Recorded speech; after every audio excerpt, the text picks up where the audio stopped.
আর এই যে ফেসবুক ইউটিউবিংয়ের যে যুগ আসছে, এতে করে দেখবেন যে একদিনের মধ্যে 24 ঘন্টা যদি দিন হয়, তার মধ্যে মিনিমাম 5 থেকে 6 ঘন্টা অনলাইন খেয়ে ফেলছে। অহেতুক কোনো কাজ নাই, এমনি স্ক্রলিং। কে কি বলল, কে কি করলো, কে কাকে কি বলল, কে কার বিরুদ্ধে কি করলো, মজা। আমরা আসলে কিছু মনে করবেন না, আমরা জাতিগতভাবে অনেকটা ফ্যান্টাসি প্রিয় জাতি আর কি। ফ্যান্টাসি খুব ভালো লাগে, কনস্ট্রাকটিভ কাজ নাই। কনস্ট্রাকটিভ কাজ কি জানেন?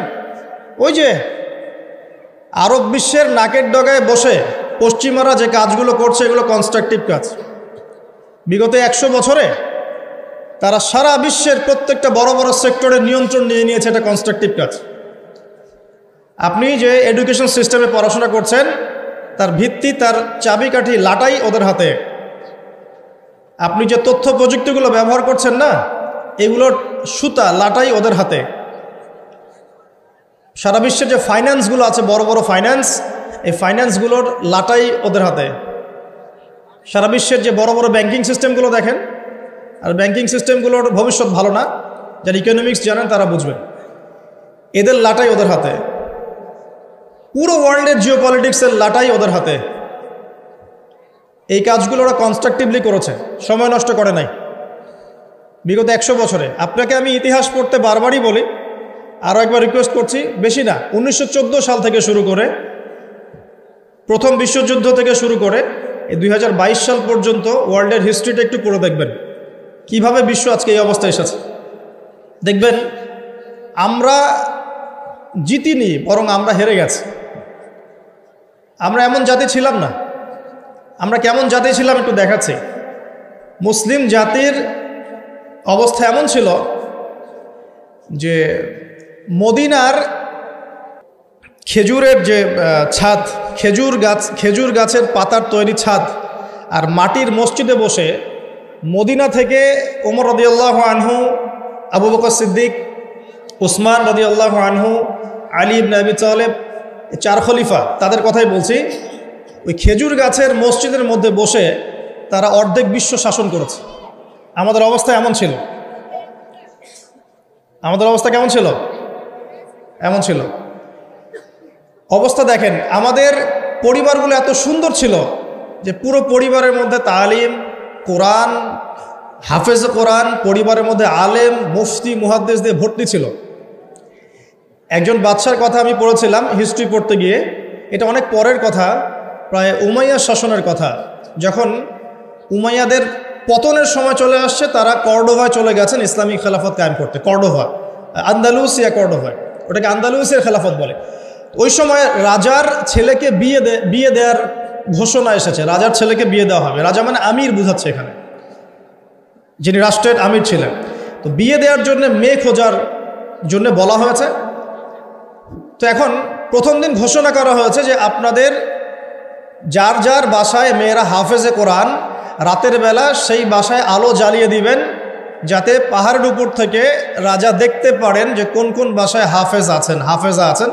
তার মধ্য থেকে চুজ করা হবে একজন মেয়ে রাজার ছেলের জন্যে। রাজা মানে আমির বুঝাচ্ছে।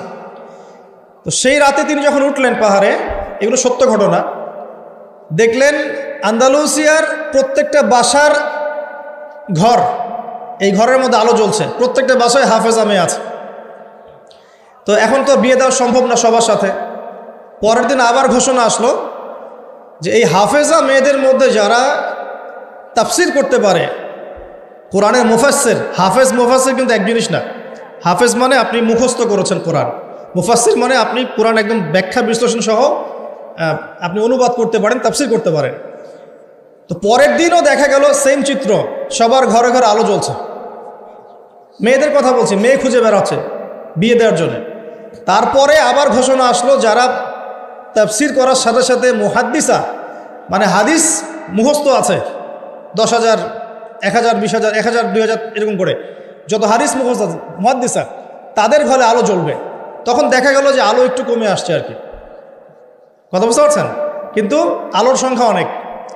আবার ঘোষণা আসলো পরের দিন যে এই বাড়িগুলোর মধ্যে যারা ফকিহ বোঝেন কি, ফিকহের জ্ঞান আছে, গভীর জ্ঞান আছে, কুরআন সুন্নাহর গভীর ইস্তেহাদ, করতে পারেন, মুস্তাহিদ এই টাইপের, তাদের বাসার আলো জ্বলবে। তখন দেখা গেল যে আলোর সংখ্যা আরেকটু কমে আসে। এর মধ্য থেকে আমির একজনকে সিলেক্ট করে তার ছেলের সাথে বিয়ে দিলেন। এই ছিল মুসলিমদের অবস্থা।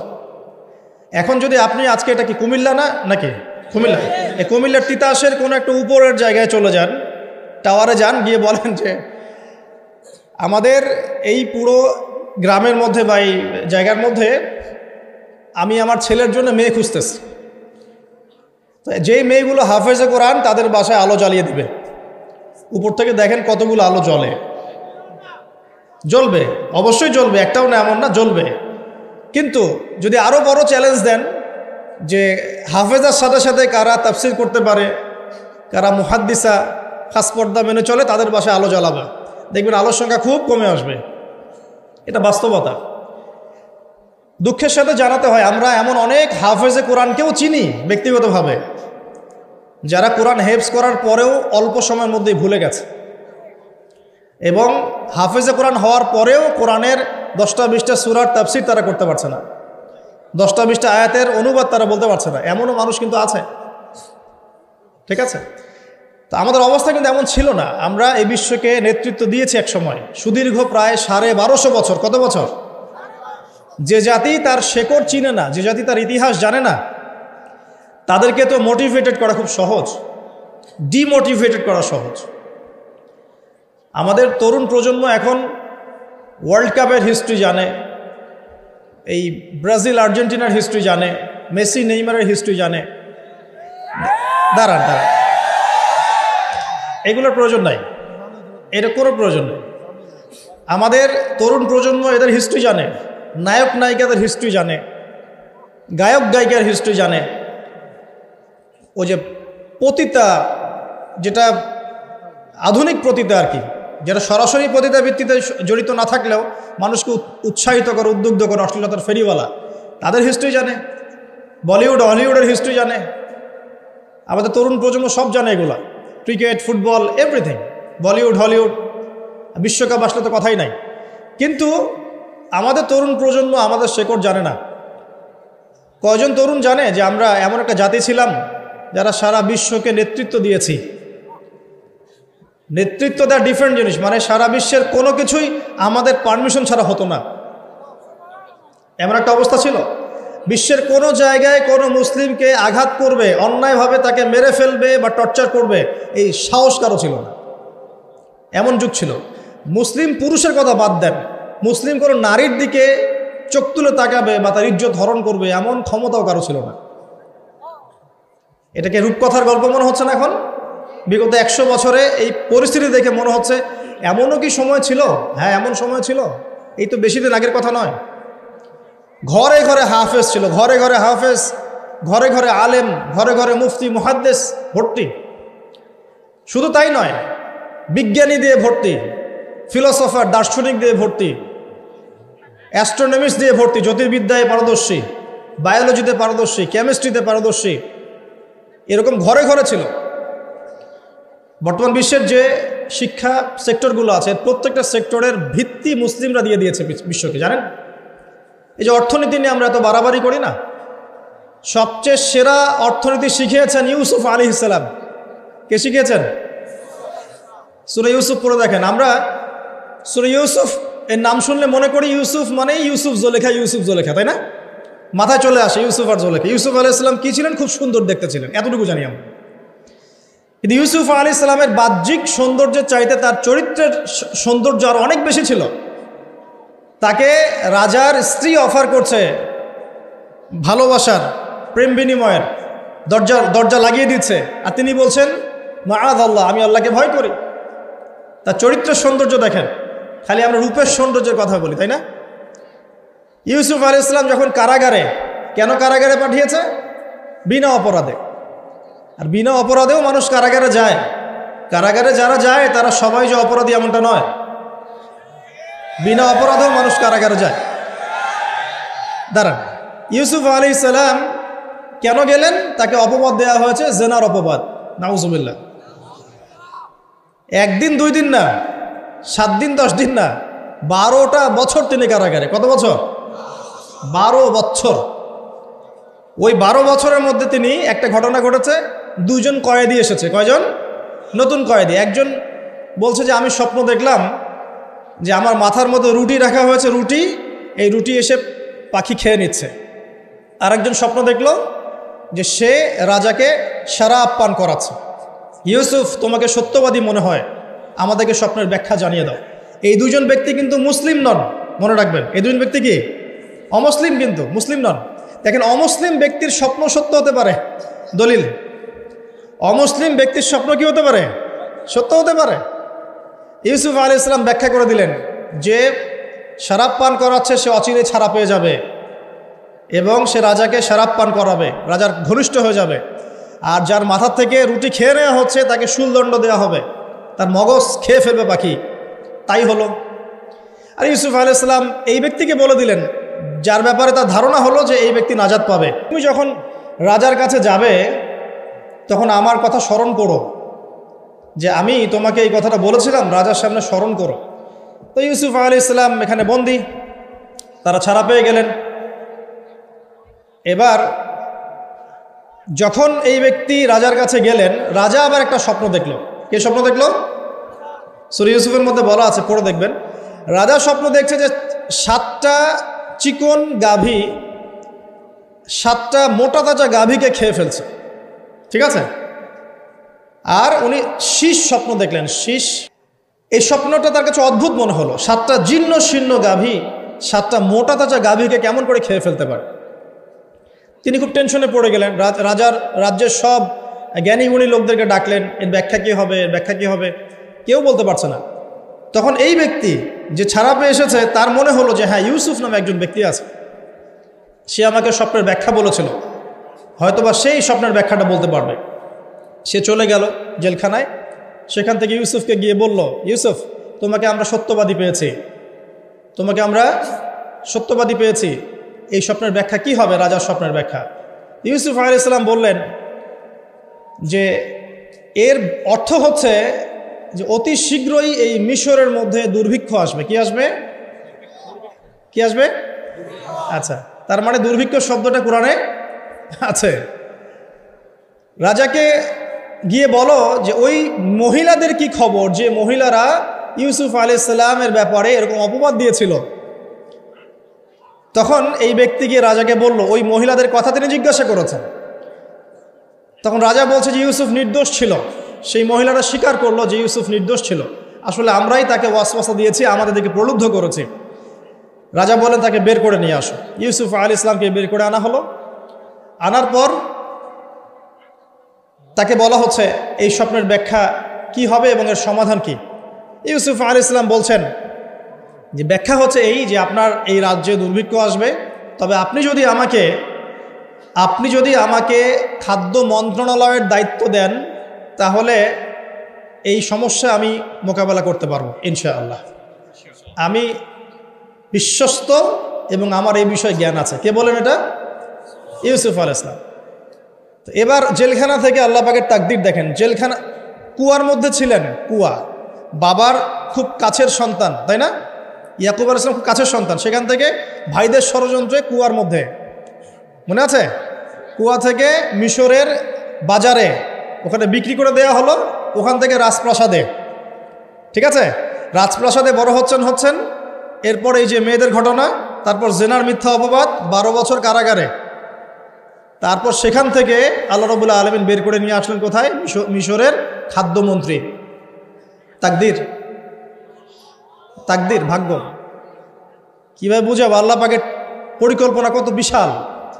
যখন ইউসুফ আলাইহিস সালাম জেলখানায়, তখন কি কেউ ভেবেছিল যে এই ব্যক্তির দ্বারা মিশরের লক্ষ লক্ষ মানুষের দুর্ভিক্ষের কবল থেকে সে বাঁচবে? এই ব্যক্তির দ্বারাই? কেউ ভাবে নাই। আল্লাহ পাক লিখে রেখেছিলেন।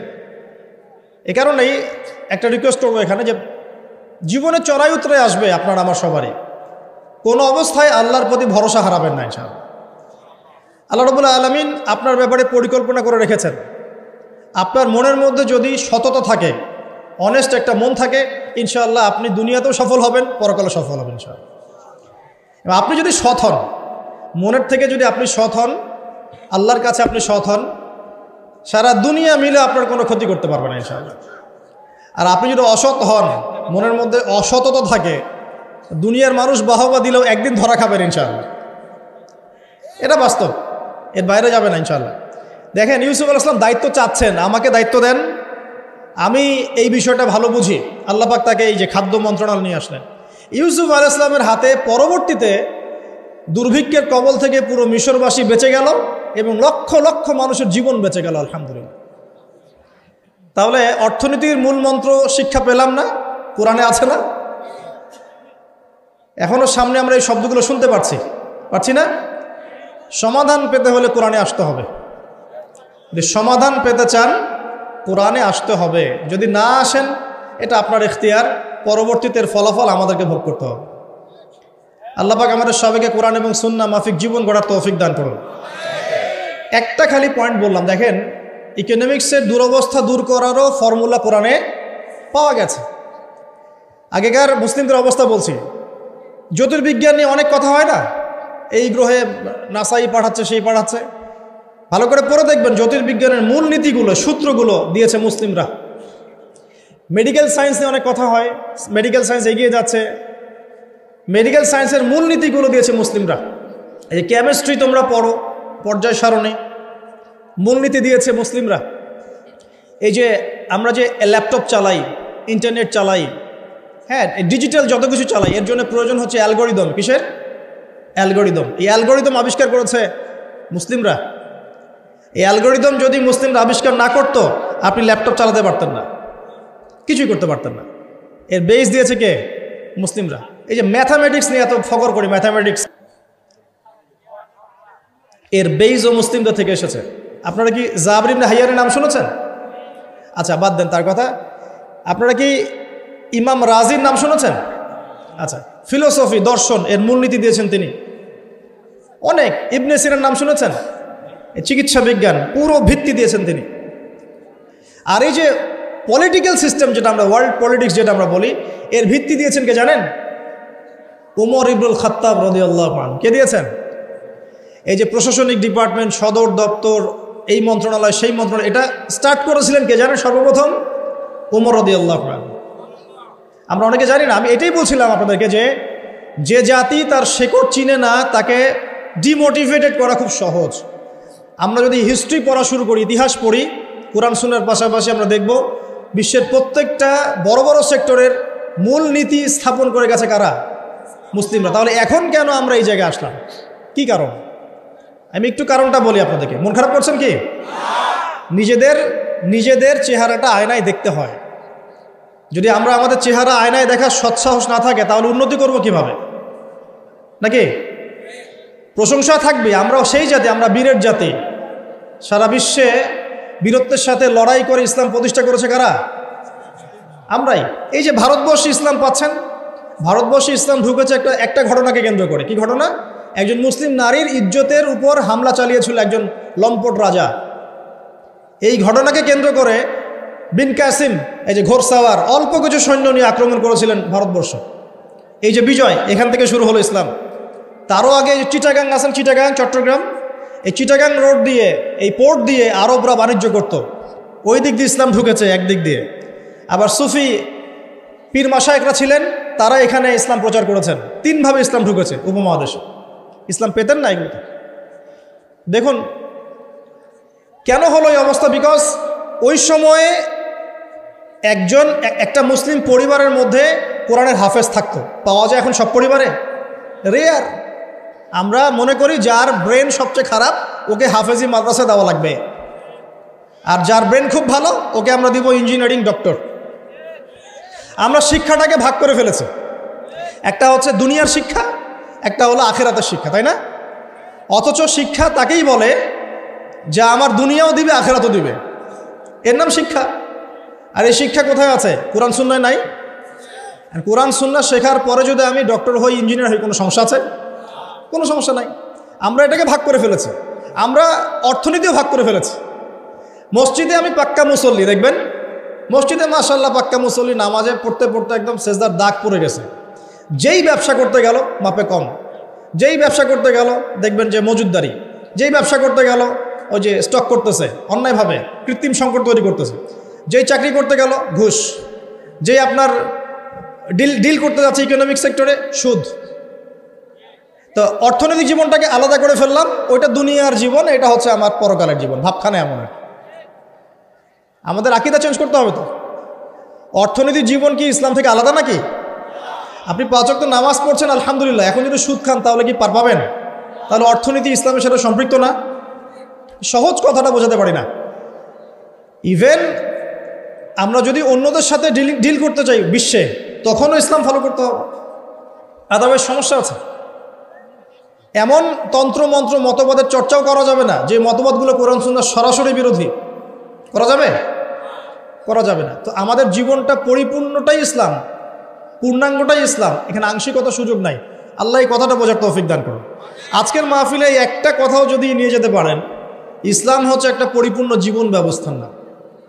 এখানে আপনি সব পাবেন এবং সব পালন করতে আপনাকে বলাও হয়েছে। আল্লাহ পাক কোথায় বলেছেন? আমি দলিল দিচ্ছি। 1 নম্বর দলিল দিচ্ছি যে ইসলাম পরিপূর্ণ জীবন ব্যবস্থা। কোথায় আছে? সূরা মাইদা 3 নম্বর আয়াত। কত নম্বর? সূরা মাইদা 3 নম্বর। আল্লাহ পাক বলছেন, বিসমিল্লাহির রহমানির রহিম, আল্লাহ বলছেন, আল ইয়াউমা আকমালতু লাকুম দীনাকুম ওয়া আতমামতু আলাইকুম নি'মাতি ওয়া রাদিতু লাকুমুল ইসলাম দীনান। আল্লাহ বলছেন, কে বলছেন? আল্লাহ পাক বলছেন, আমি তোমাদের জন্য দ্বীন ইসলামকে পরিপূর্ণ করে দিলাম। কি করে দিলাম? পরিপূর্ণ মানে কি? যেখানে সবকিছু নাই, তাই না? পরিপূর্ণ মানে কি? যেখানে সবকিছু আছে। তার মানে জীবনের প্রতিটা বিষয়ের হেদায়েত কোথায় আছে? ইসলামে আছে। ওয়া আতমামতু আলাইকুম নি'মাতি, তোমাদের উপর আমার নিয়ামতকে পূর্ণতা দিলাম। ওয়া রাদিতু লাকুমুল ইসলাম দীনান, তোমাদের উপর দ্বীন ইসলামকে মনোনীত করে আমি আল্লাহ সন্তুষ্ট হয়ে গেলাম। সুবহানাল্লাহ। তো দিন পরিপূর্ণ না? তার মানে ইসলাম পরিপূর্ণ কি না? এখন এই ইসলাম আল্লাহর কাছে একমাত্র দিন, অন্য করে দিন চলবে? এটা যে একমাত্র দিন, তার দলিল কোথায়? দলিল আছে সূরা আলী ইমরানের 19 নম্বর আয়াতে। কত নম্বর?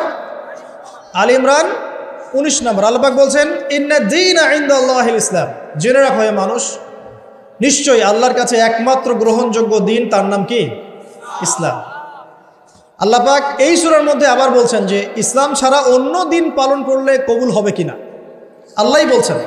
সেটা কোথায়? 85 নম্বর আয়াত। কত নম্বর আয়াত? 85। আল্লাহ পাক বলছেন যে ওয়ামাই ইয়াবতাগি গায়রাল ইসলামি দীনান ফালা ইউকবাল মিন, যদি কেউ ইসলাম ছাড়া অন্য কোনো দিন তালাশ করে, কশ্চিনকালেও তার কাছ থেকে কবুল করা হবে না। তাহলে 3টা দলিল পেলেন। 1, আল্লাহর কাছে মনোনীত দিন কি? ইসলাম। এই ইসলাম পরিপূর্ণ কিনা? অবশ্যই পরিপূর্ণ। দলিল সূরা মাইদার আয়াত নাম্বার 3। আর এই ইসলাম বাদ দিয়ে অন্য দিন চলবে কিনা? উত্তর না। দলিল সূরা আলী ইমরানের 85।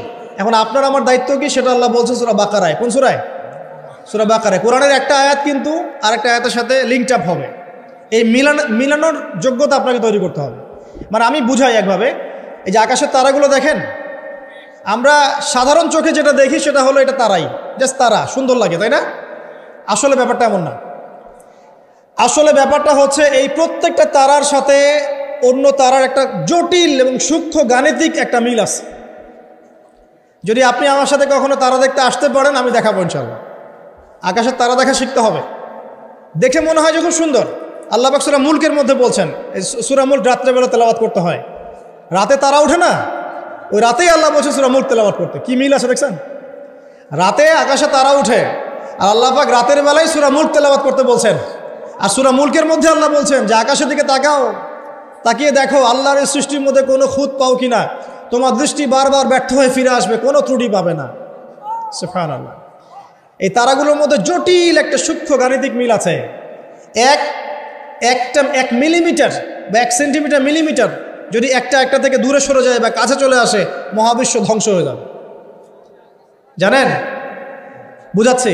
এই যে পৃথিবী আর চাঁদের একটা দূরত্ব আছে না, এই দূরত্ব যদি একটু এগিয়ে আসে, চাঁদ যদি একটু কাছাকাছি চলে আসে বা পৃথিবী একটু কাছে চলে আসে, তাহলে এই পৃথিবীর বেশিরভাগ জায়গা সমুদ্রের পানি দিয়ে ডুবে যাবে।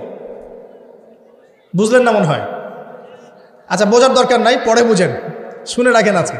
আবার যদি চাঁদ একটু দূরে চলে যায়, তাহলে সমুদ্রের পানি অনেক শুকিয়ে যাবে, থাকবে না পানি। সূর্য যদি একটু কাছে চলে আসে, এক হাত যদি কাছে চলে আসে খালি, তাহলে পৃথিবীর অনেক বড় একটা অংশ মরুভূমি হয়ে যাবে। আর যদি সূর্য এক হাত দূরে চলে যায় তাহলে পৃথিবীর অনেক বড় একটা অংশ বরফে ঢেকে যাবে।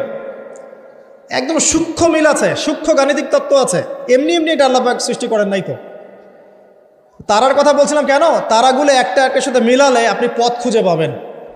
ঠিক একইভাবে কোরআনের একটা আয়াত অন্য আয়াতের সাথে মিলাতে পারলে আপনি হেদায়েত খুঁজে পাবেন। আপনাকে মিলিয়ে দেখাচ্ছিলাম। আল্লাহ বলছেন সূরা আলে ইমরান 19 নম্বর আয়াত, দিন ইসলাম আল্লাহর কাছে একমাত্র দিন। এই ইসলাম পরিপূর্ণ কিনা আল্লাহ সূরা মাইদা 3-এ বলছেন হ্যাঁ পরিপূর্ণ। এই ইসলাম ছাড়া অন্য দিন চলবে কিনা আবার আলে ইমরানের 85-তে গিয়ে বলছেন চলবে না। এই ইসলাম কিনে আমাদের কি করতে হবে আল্লাহ এটা বলছেন সূরা বাকারায় গিয়ে। কি বলছেন? উদখুলু ফিস সিলমি কাফা, তোমরা পরিপূর্ণরূপে ইসলামে প্রবেশ করো। বুঝতে পারলেন? ইসলাম কেন্দ্রিক আমাদের দায়িত্ব কি? পরিপূর্ণরূপে ইসলামে প্রবেশ করে। এখন ভিত্তি কি? দুইটা। তারাক্তু ফিকুম আমরাইন, দুইটা বস্তু ছেড়ে গেলাম। নবীজি বলছেন লান তাদিল্লু মা তামাসসাকতুম বিহিমা, তোমরা কোনোদিন পথভ্রষ্ট হবে না যতদিন পর্যন্ত দুইটাকে রেখে আঁকড়ে ধরে থাকবে। এক নম্বর কিতাব আল্লাহ, আল্লাহর কিতাব কোরআন, ও দুই নম্বর সুন্নতে নবীহি, নবীর সুন্নাহ। কোরআন এবং সুন্নাহকে কেন্দ্র করে ইসলাম, এটাতে পরিপূর্ণরূপে প্রবেশ করতে বলা হচ্ছে। আর আপনার সাথে আমার কথা, পরিপূর্ণ প্রবেশ মানে কি বোঝায়? আমি ইবাদত বন্দেগীর জীবনে পাক্কা মুসল্লি হব, অর্থনৈতিক জীবনে গিয়ে সুদ খাবো, আমি কি পরিপূর্ণ মুসলিম কিনা? সহজ কথা বলেন, পরিপূর্ণ মুসলিম কি? এদিকে আপনি তাহাজ্জুদ পড়ছেন, মাশাআল্লাহ, 5 ওয়াক্ত নামাজ পড়ছেন, নফল নামাজ পড়ছেন, রোজা রাখছেন, দান সদকা করছেন, খুবই সুন্দর মাশাআল্লাহ। কিন্তু আপনি অন্যের সম্পদ অন্যায়ভাবে হরণ করছেন, মুসলিম হবে পরিপূর্ণ? একটা পরিবারের কর্তা মাশাআল্লাহ, দিনদার, চিল্লা দিয়ে লাগাচ্ছেন মাশাআল্লাহ, দিনের দায়ী, সব কিছু ঠিক আছে। এখন পরিবারের সেই লোকের স্ত্রী পর্দা করে না, ওই লোকের মেয়ে বেপর্দায় ঘোরাফেরা করে, ওই লোকের ছেলে মাদকাসক্ত, এই পরিবারটা কি পরিপূর্ণ ইসলামিক পরিবার কিনা? একইভাবে আমরা যারা টুকটাক জুমার নামাজ পড়তে আসি, হজ করি, উমরা করি, 5 ওয়াক্ত নামাজ ঠিকঠাক মতো পড়ি না, কোরআন তেলাওয়াতের ফিকির নাই, দুনিয়া নিয়ে ব্যস্ত হয়ে আছি, পরকালের চিন্তা কম, তারাও কি পরিপূর্ণ মুসলিম কিনা? তো পরিপূর্ণ মুসলিম বলতে কি বোঝায়, এটার জন্য আপনার কিন্তু পিএইচডি করার দরকার নাই। আপনি বুঝতে পারছেন যে আপনার জীবনের প্রতিটা কাজ কোরআন এবং সুন্নাহ মাফিক হলেই আপনি পরিপূর্ণ মুসলিম, আলহামদুলিল্লাহ। এবং এই কাজটা করার জন্যে আপনাকে কিন্তু কেউ বাধাও দিচ্ছে না, আপনি স্বাধীন, চাইলেই আপনি করতে পারেন। কেউ কি বাংলাদেশের প্রেক্ষাপটে কি ইসলাম পালন করতে কাউকে বাধা দেয়া হচ্ছে যে নামাজ পড়তে যাবেন না, দাড়ি রাখতে পারবা না, হ্যাঁ তোমরা টাকলুর উপরে কাপড় তুলতে পারবা না, মেয়ে পর্দা করতে পারবে না? হ্যাঁ, ইনডাইরেক্টলি হয়তো কিছু কিছু মানুষ এরকম করছে হয়তোবা, কিন্তু ওদের সংখ্যা কিন্তু বেশি না, ওদের সংখ্যাও বেশি না, তাদের শক্তিও নাই। এটা জাস্ট একটা মুখের আস্ফালন মাত্র, আর কিচ্ছু না। কিন্তু বাংলার বেশিরভাগ তাওহীদি জনতা কি চায়? ইসলাম চায় না? চায়। তো আপনি যদি প্র্যাকটিস করেন, কেউ কি বাধা দিবে? ওয়াদা করেন আজকে থেকে 5 ওয়াক্ত নামাজ ছাড়বেন না, বেহুদা অহেতুক কোনো ফাহেসা কাজে সময় নষ্ট করবেন না, নিজের গায়ের মধ্যে সুন্নত নিয়ে চলে আসবেন, পারবেন না ইনশাল্লাহ? দাড়ি ছেড়ে দিবেন ইনশাল্লাহ, গোফ ছোট করে ফেলবেন, টাকনুর নিচে কাপড় থাকলে উঠিয়ে ফেলবেন, পারবেন না? যদি কোনো হারাম সম্পর্ক থাকে আজকেই তওবা করে ফিরে আসবেন। ফিরে আসার সময় আবার বললেন না যে আজকে শেষ কথা, তোমার সাথে আর কথা হবে না, এই কাজ করতে যায় না, তাহলে এই শেষ কথা আর শেষ হবে না, একদম ডিলেট, সাথে সাথে ডিলেট। যদি সুযোগ থাকে, অর্থনৈতিক সামর্থ্য আছে, পরিবারে গিয়ে বলবেন বা মেয়ের পরিবারে প্রস্তাব পাঠাবেন, যদি বিয়ে করার সুযোগ থাকে বিয়ে করে ফেলবেন। সুযোগ নাই, ডিসকানেক্টেড, কোনো দরকার নাই। এই নেক্সট সুরতে ধোকা খাবেন না, এটা নেক্সট সুরতে ধোকা, এটা নেক্সট সুরতে ধোকা। যখন একটা মানুষ জেনায় লিপ্ত থাকে তখন তার দোয়া আল্লাহ পর্যন্ত পৌঁছায় না তো, আর জেনা ছেড়ে দিলে পরে আপনার দোয়া ডাইরেক্ট আল্লাহর কাছে পৌঁছাবে ইনশাআল্লাহ। প্রমাণ নেবেন? দলিল দিব? দিচ্ছি, শোনেন। 3 ব্যক্তি, কয় ব্যক্তি? 3 ব্যক্তি চলছে পথ, হঠাৎ ঝড় এসেছে, একটা গুহার মধ্যে ঢুকেছে, গুহার মুখ বন্ধ হয়ে গেছে, একদম বন্ধ, বের হওয়ার কোনো জায়গা নেই। এটা সত্য ঘটনা, রাসূল সাল্লাল্লাহু আলাইহি সাল্লাম বলেছেন। এখন তারা বলছেন তো বের হওয়ার তো কোনো অপশন নাই, কীভাবে বের হবো আমরা? একজন বলছে তাহলে একটা কাজ করি, চলো আমাদের নেক আমলের ওসিলা করে আল্লাহর কাছে দোয়া করি। কিসের ওসিলা? আমরা এই যে দোয়া করার জন্য হুজুর ডাকি, তাই না? আসেন 40 এই যে 1 বছরই 3 দিন 7 দিন করি না, নিজের দোয়া নিজে করা শিখেন। আপনার কি চাওয়া সেটা কি আমি বুঝতে পারবো নাকি? এরকম একটা ঘটনা আছে, হুজুরকে ডেকেছে দোয়া করতে, হুজুর পুরো দোয়াটাই এক বচনে করেছে, আল্লাহ আমাকে হেদায়েত দাও, আমাকে রিজিক দাও, আমাকে হেফাজত করো। আর মুসল্লি সব বলছে আমিন আমিন আমিন। দিন শেষে লাভ কার হলো? হুজুরের।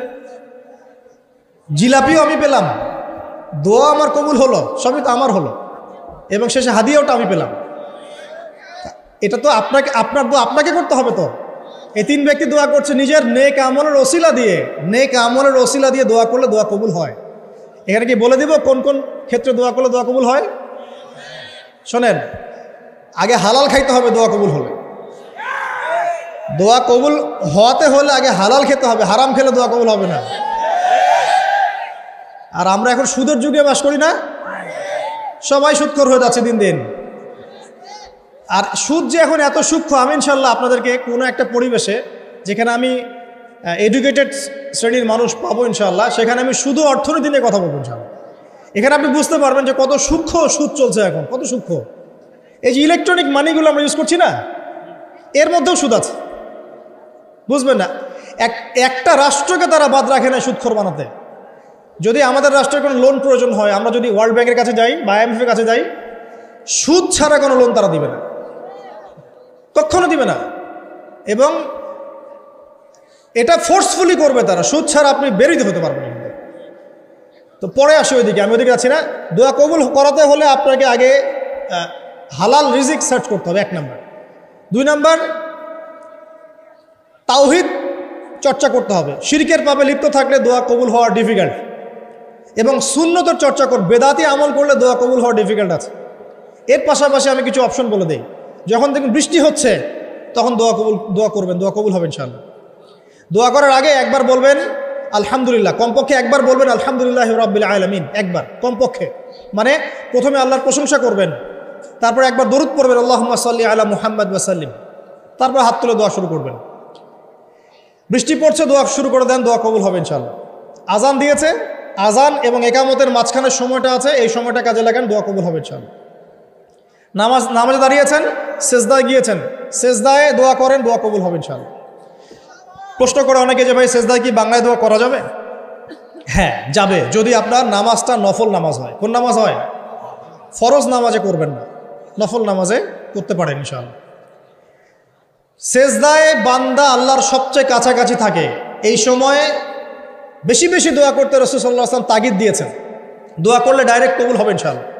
পিতা মাতার খেদমত করে দোয়া করেন, দোয়া কবুল হবে ইনশাআল্লাহ। এখন তো পিতা মাতার খেদমত মানুষ করতে চায় না। এটা সেই যুগ যে যুগে পিতা মাতার সাথে দাস দাসীর মতো আচরণ করা হয়। সন্তানরা ভুলে গেছো তোমরা যে তোমরা একদিন পিতামাতা হবা। আমরাও কিন্তু একদিন পিতামাতা হব। যারা বিয়ে শাদী করেছে, সন্তান সন্ততি হয়েছে, তারা জানে এই যে প্রসব বেদনার একটা সেকেন্ড, 1 সেকেন্ড বা 1 মিনিট প্রসব যে বেদনা মায়ের হয়, এর ঋণ আমরা সারা জীবনে শোধ করতে পারবো না। পারবেন? এই কারণেই মায়ের পায়ের নিচ জান্নাতের কথা বলা আছে। মাদের সম্মান আল্লাহর কাছে অনেক বেশি, মেয়েদের সম্মান অনেক বেশি। এই নারীবাদী ফ্যামিলিস্টরা যা বুঝিয়েছে, ইসলাম এমন নয়। তো ইসলাম এমন নয়, ইসলামে মেয়ের মর্যাদা সবচেয়ে উপরে। একজন নারীর, মনে করেন আপনি বাসায় আছেন, কেউ যদি বাইরে থেকে ফুটা দিয়ে বাসার ভিতরে দেখে, কথা বুঝতে পারছেন? আপনার জন্য হালাল ওই ব্যক্তির চোখের মধ্যে এরকম শিক ঢুকিয়ে দেওয়া, এটা হালাল আপনার জন্য, করতে পারেন আপনি, কিচ্ছু করেন না। আল্লাহর আইনে আপনি কোনো অপরাধী নন। যদি আপনি ঘরের ভিতরে থাকেন, কেউ বাইরে থেকে এরকম করে ফুটা দিয়ে দেখছে, মনে করেন আপনার বাসার মেয়েকে বা আপনার বাসার বোনকে, মাকে, আপনি যদি চোখের মধ্যে একটা শিক ঢুকিয়ে দেন, আপনার কোনো পাপ হবে না আল্লাহর কাছে। এটা হাদিস আছে, জায়েজ। যদিও বা এটা আইন হাতে তুলে নেওয়া হয়ে যাচ্ছে অন্য সেক্টরে, কিন্তু আল্লাহর কাছে আপনি কিছু করেন না। মেয়েদের এমন মর্যাদা দেওয়া হয়েছে, সেই মেয়েদেরকে আমরা এখন কি করেছি, কাপড় চোপড় সব কমিয়ে কমিয়ে বেপর্দা করে রাস্তায় নামিয়ে দিয়েছে। যদি একটা মানুষ নিজের সম্মান না বোঝে, তাকে সম্মান কেউ দিতে পারে? নিজেকে চিনতে শিখুন। আমাদের সম্মান আল্লাহর কাছে অনেক বেশি। যেটা বলছিলাম প্রিয় ভাইয়েরা, মায়ের পায়ের নিচে আল্লাহ পাক সন্তানের বেহেশতের কথা বলেছেন। মা বোনদেরকে 4টা কাজ করতে বলো, অনলি 4টা কাজ। 5 ওয়াক্ত নামাজ যদি ঠিকমতো পড়তে পারে, 1 নম্বর। 2, রমজান মাসে রোজা রাখে। 3 নম্বর, পর্দা ঠিকঠাক মতো করে। আর 4 নাম্বার স্বামীর আনুগত্য করে, ইনশাআল্লাহ জান্নাতের যে কোনো দরজা দিয়ে ইচ্ছা প্রবেশ করতে পারবে ইনশাআল্লাহ। এখানে স্বামীর আনুগত্যের কথা বলেছি, স্বামীর দাসত্বের কথা বলি নাই। আনুগত্য দাসত্ব এক জিনিস না। আনুগত্য মানে কি? আনুগত্য মানে আপনি স্বামীর যে কোনো ভালো কাজে আপনি তাকে সায় দিবেন, আনুগত্য। নামাজ পড়তে বলেছে, নামাজ পড়তে হবে। পর্দা করতে বলেছে, আপনি পর্দা করবেন। বেপর্দায় যাবেন, আপনি যাবেন না। এটা আনুগত্য। দাসত্ব কি? দাসত্ব হচ্ছে যে সে ভালো মন্দ যাই বলুক আপনি শুনছেন, এটা দাসত্ব। এটা করবেন না। মা বোনরা 4টা কাজ বাসায় গিয়ে আবার শুনিয়ে দিবেন। নবীজি বলেছেন 4টা কাজ কোনো মেয়ে করলে জান্নাতের যে কোনো দরজা দিয়ে ইচ্ছা প্রবেশ করতে পারবে। 1 নাম্বার 5 ওয়াক্ত সালাত, 2 নাম্বার রমজান মাসের সওম রোজা, 3 নাম্বার পর্দা ঠিকঠাক মতো করবে, লজ্জাস্থানের হেফাজত, এবং 4 নাম্বার স্বামীর আনুগত্য করা। মায়ের খেদমত করে দোয়া করেন, দোয়া কবুল হবে ইনশাআল্লাহ। বাবার খেদমত করে দোয়া করেন, দোয়া কবুল হবে ইনশাআল্লাহ। কোরআন তেলাওয়াত করে দোয়া করেন, দোয়া কবুল হবে ইনশাআল্লাহ। মনে করেন শেষ রাতে উঠেছেন, মানে শেষ রাত বলতে বোঝাচ্ছি এই ধরেন যে 2টার পর থেকে, এখন 2টা 2:30টার পর থেকে নিয়ে ফজর পর্যন্ত শেষ রাতে উঠেছেন। এই সময় আপনি যা দোয়া করবেন ইনশাআল্লাহ কবুল হবে।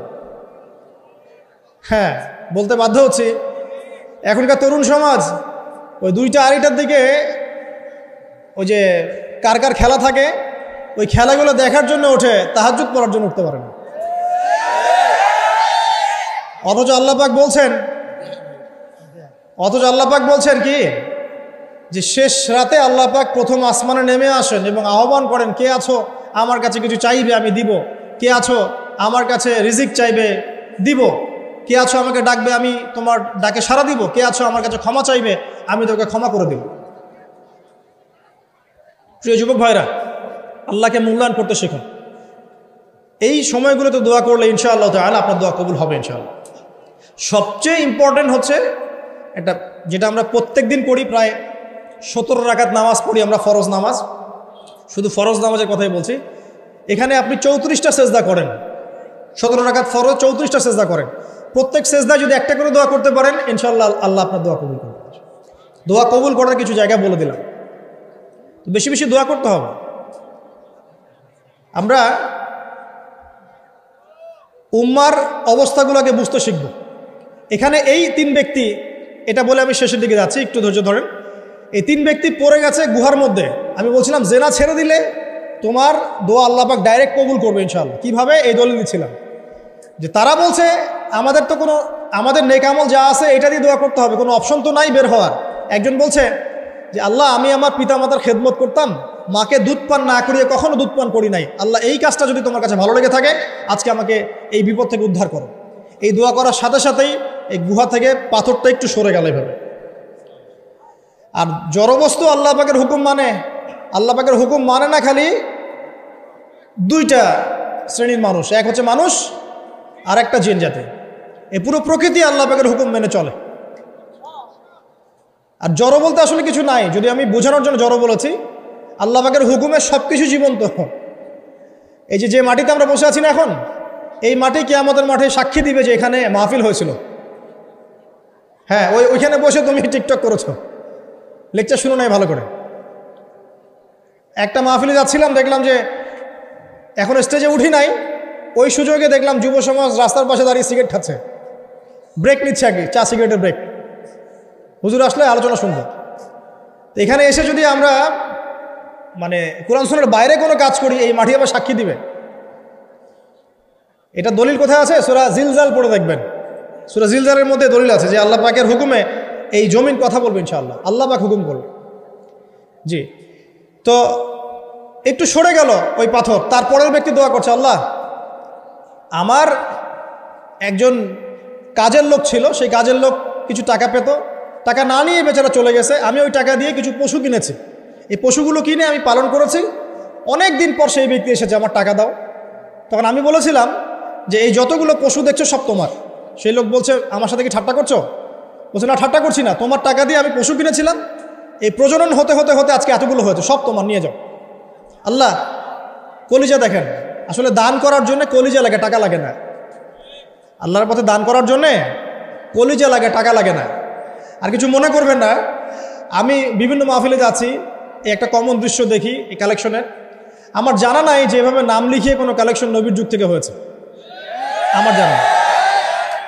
বরং কতটুক দিয়েছে এটা গোপন রাখলেই ভালো। কে দিয়েছে, কত দিয়েছে জানানোর তো কোনো দরকার নেই। দিয়েছে, নিয়ে চলে আসবেন, শেষ। আমরা কাকে সন্তুষ্ট করার জন্য দেই? আল্লাহ জানলেই তো যথেষ্ট।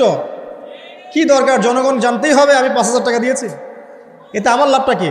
নেকি উল্টারও কমে গেল। উল্টা 7 শ্রেণীর মানুষ, একটা হাদিস আছে, 7 শ্রেণীর মানুষ কিয়ামতের মাঠে আরশের ছায়া পাবে। কিসের ছায়া পাবে?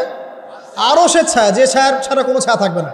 ওর মধ্যে এক শ্রেণী হচ্ছে ওই ব্যক্তি যে এত গোপনে দান করে, তার বাম হাত জানে না ডান হাত কি দান করছে। এই ব্যক্তি আরশের ছায়া পাবে ইনশাআল্লাহ। তো দুনিয়া যদি উদ্দেশ্য থাকে, নাম প্রকাশ করা, জাহির করার উদ্দেশ্য থাকে, বা যদি এমন হয় যে এখানে লৌকিকতা উদ্দেশ্য থাকে, নেকি নষ্ট হয়ে যেতে পারে, সুযোগ আছে, চান্স আছে। তো এই ট্রেডিশনগুলো বন্ধ করলে মনে হয় ভালো হয়। এটা আমার পরামর্শ, বাকিটা বিবেচনা আপনাদের। আর এই ব্যক্তি বলছে আমি এই সব কিছু দান করে দিয়েছি। দেখেন, দান করতে কি লাগে? কলিজা লাগে, টাকা লাগে না কিন্তু। আসলে দান করতে কলিজা লাগে। অনেক রিক্সাওয়ালাকে দেখেছে আমরা, 100 টাকা দান করে দিলাম, মসজিদের জন্য দান চাচ্ছে, 100 টাকা দান করে দিলাম। আর অনেক দেখবেন বিত্তশালী, ঢাকা শহরে যাচ্ছি বনানী গুলশান দিয়ে, দান করতে চাইলে 2 টাকা দিচ্ছে, 5 টাকা দিচ্ছে। এমন হয় না? দান করতে কলিজা লাগে। আর একটা কথা মনে রাখবেন, আপনি যত দান করবেন আল্লাহ আপনাকে তত বেশি দিবেন ইনশাআল্লাহ। আল্লাহ পাকের খাজানা যে এত প্রচুর, আপনি দান করলে কমে যাবে এই চিন্তাই করবেন না কখন। তবে সবচেয়ে সেরা দান কোনটা জানেন? আপনার প্রয়োজন আছে এখন, এই প্রয়োজনের সময় দানটা হচ্ছে সেরা দান। এবং সবচেয়ে উত্তম খরচ কোনটা? সবচেয়ে উত্তম খরচ হচ্ছে আপনার পরিবারের পিছনে খরচ। আপনার পরিবারের পিছনে খরচটা আপনার সবচেয়ে শ্রেষ্ঠ খরচ। আর দান করে মধ্যম পন্থায়, এমন হবে না যে নিঃস্ব হয়ে গেলেন দান করে একদম, আবার এমন না যে কৃপণতা প্রদর্শন হচ্ছে, এমনও না। মধ্যম পন্থায় দান খয়রাত করবে ইনশাআল্লাহ। আর কিয়ামতের মাঠে মানুষ তার দানের ছায়ায় থাকবে ইনশাআল্লাহ। যে যত দান করবে ওই ছায়ার নিচে সে থাকবে। এই ব্যক্তি সব দান করে দিয়েছিল, যাও সব গরু ছাগল তোমার। তৃতীয় ব্যক্তি, পাথর সরে গেল একটু, তৃতীয় ব্যক্তি, যুবক তোমাকে বলছি ভাই, তৃতীয় ব্যক্তি আল্লাহর কাছে বলছে, আল্লাহ আমার একজন সুন্দরী চাচাতো বোন ছিল, আছে না তোমাদের কাজিন, এবং তাকে আমি খুব ভালোবাসতাম।